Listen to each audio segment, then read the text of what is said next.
Break के बाद आपका स्वागत है। इस वक्त बड़ी खबर जौनपुर से है, जहां पर कोरोना पॉजिटिव ने खुदकुशी कर ली। जिला अस्पताल की चौथी मंजिल से कूदकर जान दे दी। आत्महत्या के कारणों का खुलासा अभी नहीं हो पाया है, लेकिन बड़ी खबर जौनपुर से। जावेद हमारे साथ जुड़ गए। जावेद, क्या जानकारी मिल रही है? देखिए, जिला अस्पताल के चौथी मंजिल पर ये बुजुर्ग हैं बंशीलाल मौर्य, उनको भर्ती कराया गया था कोरोना पॉजिटिव पाए जाने के बाद। ये पिछले कुछ दिनों से वहाँ भर्ती थे, उनका इलाज चल रहा था।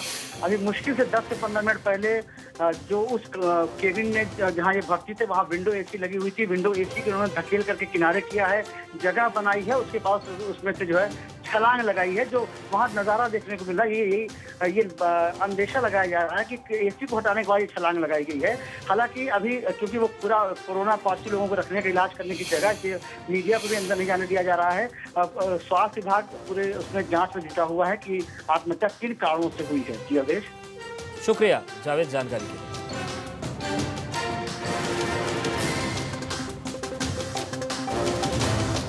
तो बड़ी खबर जौनपुर से है, जहां पर कोरोना पॉजिटिव ने खुदकुशी कर ली अस्पताल से कूदकर। और हैरानी वाली बात यह है कि विंडो एसी को हटाकर छलांग लगाई। अब सवाल यह है कि आखिर ऐसा क्यों किया, जांच चल रही है।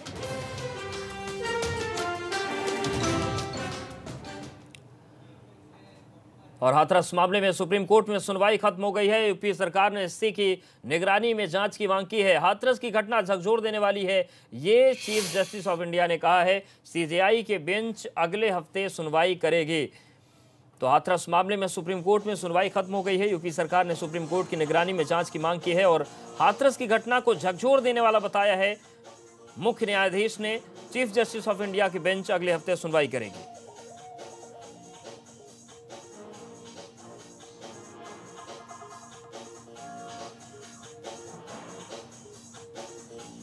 तो हाथरस पर सुप्रीम कोर्ट का जो अपडेट है वो हम आपको बता रहे हैं। यूपी सरकार ने सीबीआई जांच का समर्थन किया है। कहा है कि कुछ लोग निजी हितों के लिए तथ्यों को तोड़ मरोड़ रहे थे। Social media, print media, electronic media पर सरकार को बदनाम करने की साजिश की बात कही गई है।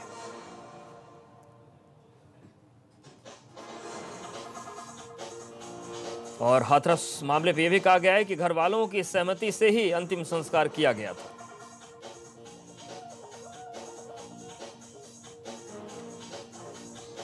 तो आज सुप्रीम कोर्ट में हाथरस मामले पर सुनवाई हुई और यूपी सरकार ने सुप्रीम कोर्ट में हलफनामा दाखिल किया है। सुनवाई से पहले सुप्रीम कोर्ट ने सरकार ने हलफनामा दाखिल किया है।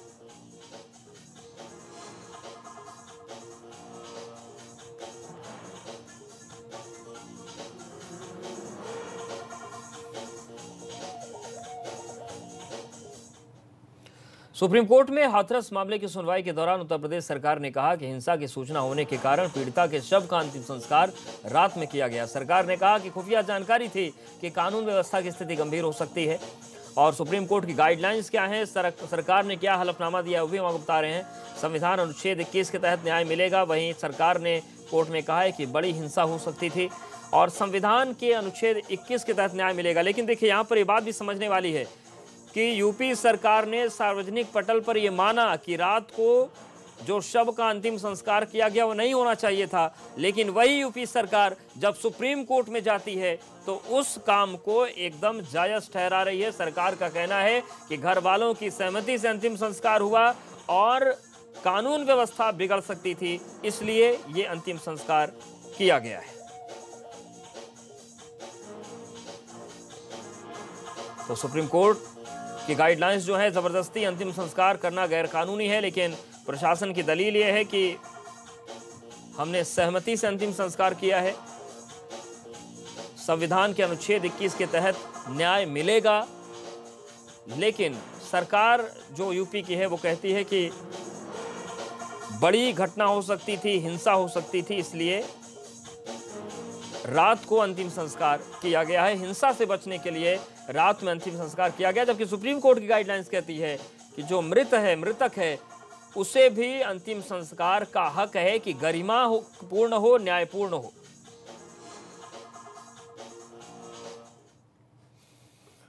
और आगे बढ़ते हैं और अब बात करते हैं अगले मामले की। हाथरस मामले पर सरकार का कोर्ट में जो हलफनामा आया उसमें उन्होंने कहा था कि बड़ी हिंसा हो सकती थी। यहां पर घर वालों की सहमति से अंतिम संस्कार हुआ। वहीं हाथरस के बुलगड़ी गांव में घटना के बाद तनावपूर्ण स्थितियां बनी हुई हैं।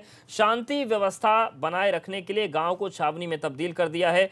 गांव में पुलिस का सख्त पहरा है और मामले की जांच के लिए एसआईटी की टीम आज फिर गांव पहुंची। एसआईटी के अधिकारियों ने पीड़ित परिवार का पक्ष जाना और पीड़िता के पिता का बयान दर्ज किया। इसके अलावा एसआईटी की टीम ने जहां पीड़िता का अंतिम संस्कार किया था उस जगह पर भी एसआईटी की टीम पहुंची। इसके अलावा अधिकारी वारदात वाली जगह पर भी गए। अधिकारियों ने कहा कि जांच जारी है, जरूरत पड़ने पर फिर से गांव में आएंगे।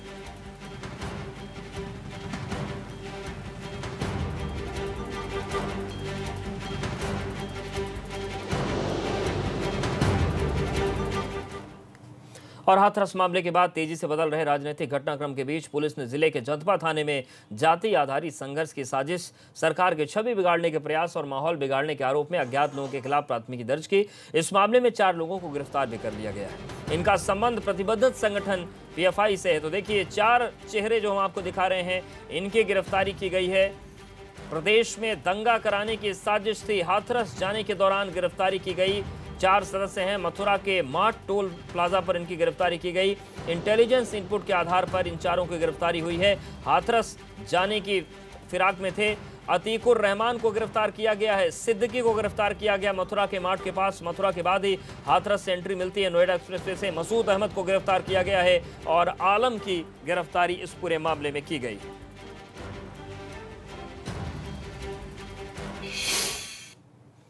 हाथरस कांड को लेकर लखनऊ में प्रदर्शन हुआ है। सपा कार्यकर्ताओं ने प्रदर्शन किया और प्रदर्शन में कई महिला कार्यकर्ताओं को गिरफ्तार भी किया गया है। सरकार के खिलाफ यहां पर जमकर नारेबाजी की गई।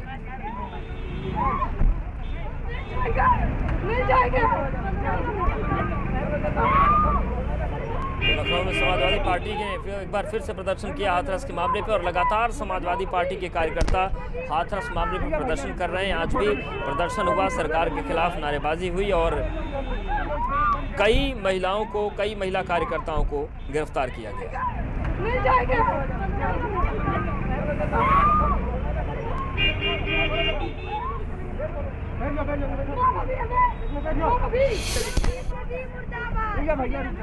लखनऊ की तस्वीर आपको दिखा रहे हैं जहां पर हाथरस कांड को लेकर सरकार के खिलाफ समाजवादी पार्टी कार्यकर्ताओं ने प्रदर्शन किया।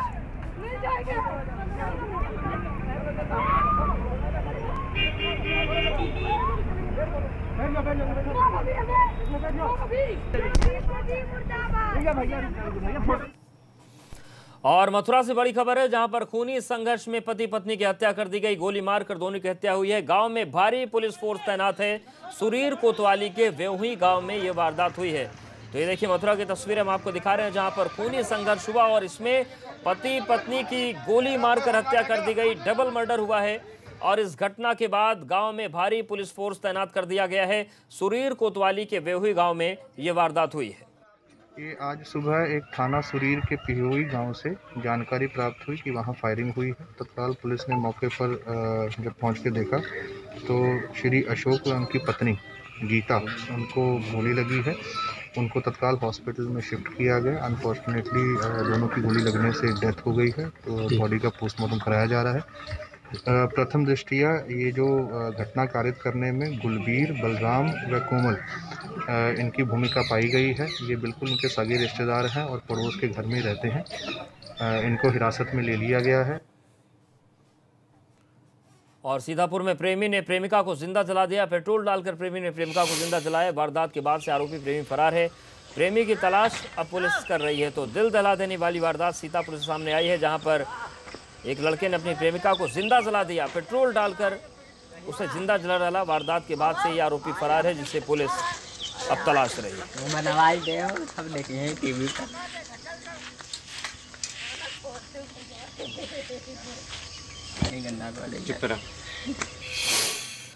और कुशीनगर में भी डबल मर्डर से हड़कंप मच गया। घर में सो रहे पति पत्नी का मर्डर कर दिया गया। धारदार हथियार से काट कर हत्या कर दी गई। आरोपी के खिलाफ पूर्व में दर्ज हुआ मुकदमे में गवाह था मृतक। पूर्व में दर्ज मुकदमे में गवाही न देने का पहले से दबाव हत्यारा बना रहा था, लेकिन डबल मर्डर की वारदात को बाद में अंजाम दे दिया गया। तो कुशीनगर की तस्वीर है जहां पर घर में सो रहे पति पत्नी का बेरहमी से कत्ल कर दिया गया, धारदार हथियार से काट दिया गया। आरोपी के खिलाफ पूर्व में दर्ज हत्या के मुकदमे में मृतक गवाह था।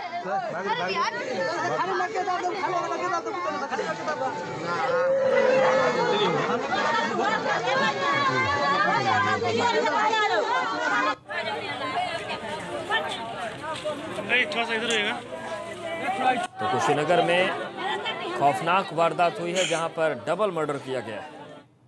और यहां पर वक्त एक ब्रेक का है।